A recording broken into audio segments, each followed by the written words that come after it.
Hello everyone, how's it going? In this video, I will be covering the importance of getting absorbed in a challenge, a hobby, an interest, as well as the recovery work. Okay, that's very important because if you just solely focus on recovery work, it makes it 10 times harder because it usually becomes compulsive. Plus, that's all you think about. You then obsess about getting better, which then fuels the fear cycle. Imagine this. Imagine you went home and just stared at a wall every day and tried to recover. It's not really going to work, and that's why life structure is very important. And this is why I think getting absorbed in an interest, a challenge, a hobby, a pursuit is very important. Let me give an example. So let's say, yes, you have OCD and you're trying to put in the work, you're trying to improve your life structure. Maybe you just started reading the third book on our reading list, The Myth of Self-Esteem. Maybe you started with your disputing, you're trying to cut compulsions, and you're doing your exposures, but you're just finding it very difficult because then you're now obsessing about getting better. You're obsessing about recovery itself. That becomes a compulsion. So this is where life structure is very important, okay? So let's say you're learning an instrument. You decide to learn to play the guitar, okay? Now, I know what you'll do. You'll go, right, Sam says play the guitar. That means I'm going to play the guitar now and I'll recover from OCD. That's not what I'm implying. But what I'm implying is that when you get absorbed by a different interest in life, you think, right, this is a hobby, great. Now I'm going to focus on learning the guitar and playing that fluently. Awesome. So it takes your mind off some serious woes in life and challenges that we face with OCD suffering. That's not running away, that's not escaping. But let's be honest here, when OCD is very severe, when it's 24/7 chronic suffering, it is nice to have that healthy distraction. And that is why I'm talking about getting absorbed by a challenge, like playing the guitar, like learning any musical instrument. Because you can say, right, every day or once every 2 days, I'm going to spend an hour learning how to play the guitar. Happy days, right? And then you get absorbed in that challenge. You start focusing on that and start setting goals in that. Right, awesome. Now I'm going to learn, well, not learn, but I'm going to set goals with running, right? I'm going to set my goals. I'm going to run 5K in 25 minutes by the end of this month, right? Now, yet again, I'm not saying you've got to run a 5K in 25 minutes to recover. Don't go to the extreme. But what I'm saying is when you have that healthy desire, that healthy goal, that healthy challenge, it certainly helps take your mind off some of the suffering if you're finding it very difficult just to keep life going, just to get through the day. Because let's be honest here, we all know how difficult OCD suffering is, right? Yes, we have to wear that like an uncomfortable coat. We have to lean into that. We have to ride the OCD wave. We have to feel all the symptoms. Of course we do. But it is nice and it's certainly healthy to have some kind of healthy distraction, to have some kind of interest, hobby and pursuit to aim for while suffering, okay? Because like I've already said, it makes it 10 times harder trying to recover from OCD, doing nothing, just sort of moping around the house, not working, having no healthy goals, no having any other desire than just to recover. Because then OCD digs its heels in, then you wait to recover, because what you then tend to do, you'll say, well, I'll do that when I recover, Sam. Yeah, all right, I'll play the guitar when I recover. Yeah, I'll go for a run when I recover. When I'm feeling better, I'll write that book. I'll paint that painting when I recover. No, we can start doing that even while suffering. Yes, you might not be as effective. Yes, you might not be as efficient. You might not do it as competently as you'd wish. You might not be as productive. However, if you wait around to recover, to start doing things like that with your life structure and setting goals and hobbies, then you'll never start at all. Because OCD knows that, it'll dig its heels in and it'll never feel like the right time. You constantly wait until tomorrow. You constantly put it off until you feel better and that moment will never come. Okay, so you've got to do things regardless. Anyway, back to the example I was saying. So let's say you're going to say, I'm going to run 5 kilometers in 25 minutes. Awesome. So you've got that healthy challenge for you. It takes your mind off some serious woes and some serious challenges in life. Okay, and OCD is just one of those challenges that you watching this video will be facing. So it helps with that healthy distraction. Yes, you put in recovery work as well, but it just helps taking your mind off that. Okay, so you then get absorbed in that. Maybe you run a 5 kilometers in 26 minutes. You go, great, I'm getting somewhere. Maybe you then have a bit of a relapse and go, oh, I'm going to run it in 28 minutes. Maybe you've been out on the beer the night before, or maybe you've maybe the diet's gone out the window, and then you're not as quick. That's fine. You can then focus on the next time to keep chipping away, hitting that target. right? And also exercise as well, obviously recommended and is healthy for health reasons, but also mental health reasons, because exercising is great. It gives you that dopamine rush, it gives you that adrenaline, it gives you that something to look forward to as well. Because let's be honest here, when you're stuck in the pits of OCD, it can be very hard to look forward to anything. Now, I know we don't have to force that. We're not saying, right, I need to look forward to something. I'm not saying that. But it certainly helps when OCD numbs everything, especially with DPDR. That helped me. When I was just stuck with depersonalization, derealization, felt nothing was real. I just couldn't connect to anything, didn't feel present. And when I was being bombarded by chronic guilt and shame, and just that burden on my back, that weight on my back all the time, constant that self-defeating cycle. You've done this, you've done this, you've done this, you're undeserving. It was nice just to take my mind off of that and just, let's focus on this healthy distraction. Okay, you have to go a bit careful because you can't just distract yourself from OCD, but healthy distraction is very important, especially when times are tough. Because a lot of things that I do today, now being recovered, are things that I've started maybe when I was suffering, right? I started running when I was suffering. Now I run quite a lot. I like running to times. I like setting targets and running this distance and running at this place. That excites me. That interests me. So I've continued that hobby that I set for myself. I continued the goals I set for myself when I was suffering. Now I'm recovered, nothing changes. Yes, I would enjoy it more, but I've started that because I started it when I was suffering. I didn't wait until I got better, because I'd still be waiting now. Okay? There's other things as well. You can get interested in a sport, right? A team sport. And I'll give you an example, right? So, as you all know, I'm a big football fan, or soccer fan for you Americans watching this video. And when I was suffering, that interest went out the window. I felt no enthusiasm. I wasn't keen. Enthusiasm? Didn't feel enthusiastic at all. I didn't feel very keen at all. I just felt so demotivated, lost all interest. Anything, if you mentioned the football match, didn't really give a shit. I was still going every now and then. I've ordered lots of games, but I was still going. But it was almost to a point where I didn't want to be there. Right? That football wasn't the problem. I love football. I love football today. The problem was because I tried to feel a certain way, and because obviously how I used to feel at football, that didn't exist anymore. So I then got angry at that, and then it just felt like just became a huge problem. Like, I was just dreading going, didn't want to go, and then I'd maybe drinking more just to try and numb the feelings, or just try and have that feeling of excitement of being at a football match. So I did all that. So what I'm saying is that the problem with that, I lost interest because of my suffering, right? So looking back now, if I did my journey again, I'd say, Sam, making sure you're still going, make sure you remain interested. Yes, it's difficult. Yes, it's challenging because your brain is so fixated on this fear and this thing that it's latched to, but you've still got to carry on with life. The world doesn't stop for you whilst you get over OCD. I was praying for that. I wanted the world just to stop. What's the sort of problem like, and then we'll carry on. But it doesn't work like that, does it? So you sort of do these things. And also, you've got to look at other sports as well. I was very closed-minded, very narrow-minded. I was very... just know, this is all I know, in the comfort zone. I don't want to look at any other sport. I don't even want to think about learning a language. Don't want to learn about that historic thing.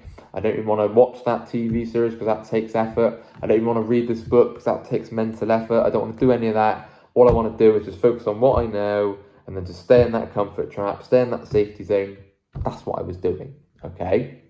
So now, for example, and I started this when I was suffering, getting invested in other sports, right? So example was Formula One. I never used to be into Formula One. Now I'm really into it because I thought, well, let's just give it a go. Because it took effort, it took focus on learning about the sport, how it operated, all the ins and outs, all the behind the scenes, why this works, the rules, the laws of the game. I thought, I can't bother with that. No, I just focus on what I know because that's easy. But when I started getting invested in that, it helped me distraction because I got into something rather than just focusing on OCD and how much I was suffering. But then you start actually getting enthusiastic again about the sport. So those feelings start coming back, okay? You can do this with many different things. Get interested in subjects, history, geography, just studying things, reading lots of books, languages. Think of things what you'd be doing if you wasn't suffering, okay? Because I often knew, I always had an interest in history, for example, but I thought, I can't do that until I fix this problem. I can't do that. I'm suffering so much. Plus, I don't deserve to learn anything. I had the undeservingness factor, as you all know. I didn't deserve to learn anything, didn't deserve to enjoy myself, didn't deserve to get absorbed by anything because you've done this thing in the past. You are the worst person on the planet Earth. That's it. You're stuck with how you are now. You can't ever learn anything.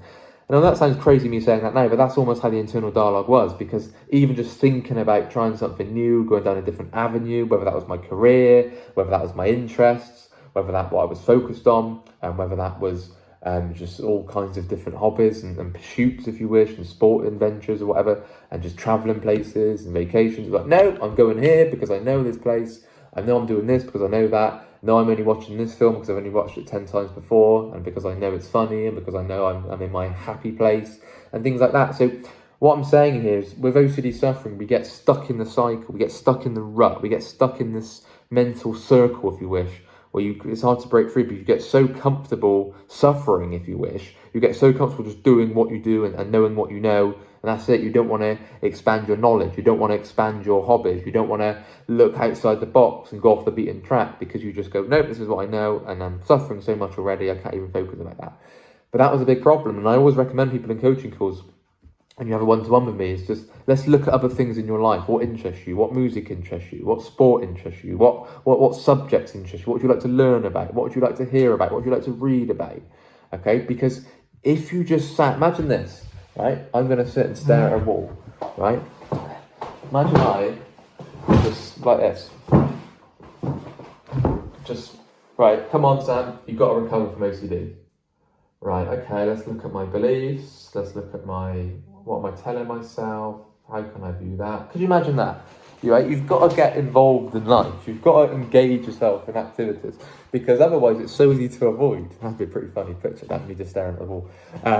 You've got to get engaged in things, because it's so easy to avoid, isn't it? We all know that, right? I spent years doing avoidance because of, yes, being triggered, but also I just had no enthusiasm, I had no interest. I just had no excitement at all, and just felt totally numb. But you don't wait for those feelings. The worst thing you can do is wait for those feelings to come back. If you want to recover, you've got to recover whilst living life, right? Hence why I bang on about the word regardless. It's so important. You've got to live life regardless. Don't wait until everything falls in your lap and you go, right, yeah, perfect, I can recover now. No, you've got to work for it. If you want to focus on a career, go for it. If you want to focus on a sporting hobby, go for it. If you want to set goals with sport, with music, with travel, with your relationships, with financial, career, whatever, go for it, okay? My life really started to change when I started to get an interest in other hobbies. Yes, still working on recovery, but when I got interest in things, right? I picked up an interest in history, watching lots of films at the cinema by myself, just going, okay, this interests me. I don't really care if no one wants to go with me. I'm going to go. Yes, that was anxiety provoking because I had the fear of rejection and so on. But I thought, ultimately, this is my life, so I want to do what I want to do. Because if you're not careful, if you live in that avoidance bubble, or sort of that people-pleasing trap, you start seeking status rather than seeking joy. So what I mean by that is you're doing something just because someone may like you, just because someone may respect you, just because someone may approve of you, right? Of course, we want approval, we like approval, we want respect, yes, of course, for obvious reasons. But if you just sacrifice your own enjoyment for that, then you're not really living, you're just existing just in the people-pleasing bubble that, oh, people must like me, and if they don't, it's terrible, and I can't stand it, and I can't cope. Whereas if you start focusing on your own hobbies and your own interests, that's when freedom comes about. Because once you start reading a book because you want to read a book, rather than reading a book just because your mates read it, rather than just going to that sporting event just because your mate's going, rather than listening to that music just because your mate listens to it, or just because your mum listens to it, or just because your boyfriend listens to it, you can start doing things that you want to do. And yes, it involves compromise. Yes, it involves flexibility. It involves, if you're in a relationship, for example, you do things with your partner, but also doing things on your own and so on, because ultimately this is your life. So life's going by, life's passing by, time is passing, okay? So we've only got a limited amount of time. And time's not infinite, it's finite, it's running out. That's not a time OCD as such, that's just reality. Time is running back for all of us. You 14 minutes into this video are 14 minutes older, you're 14 minutes closer to death. And that sounds quite morbid, that's just a reality, okay? So really get absorbed by that hobby, really get into it, even if it feels like, this is another point, people say to me, but Sam, I don't feel like motivated to get into anything, I don't feel determined to get into anything, but go for something, just give it a go, even if it feels like it doesn't stand out. So for example, well, I don't really like tennis, but let's give it a go. I don't really that interested in history, but let's give it a go. And then what you'll start finding is you'll get involved, and that leads to other things, and then before you know, you've learned lots of things, and your knowledge is constantly expanding. Plus, you're getting more and more absorbed in different challenges in life. So I think that's so important, okay? So don't restrict yourself, don't limit yourself.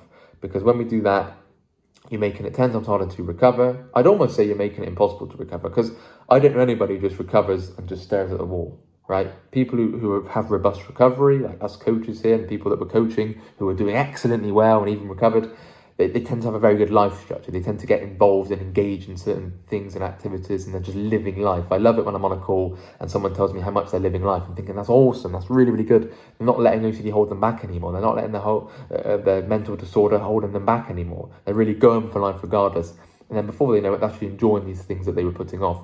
So it's really, really good to see. So think about that, okay?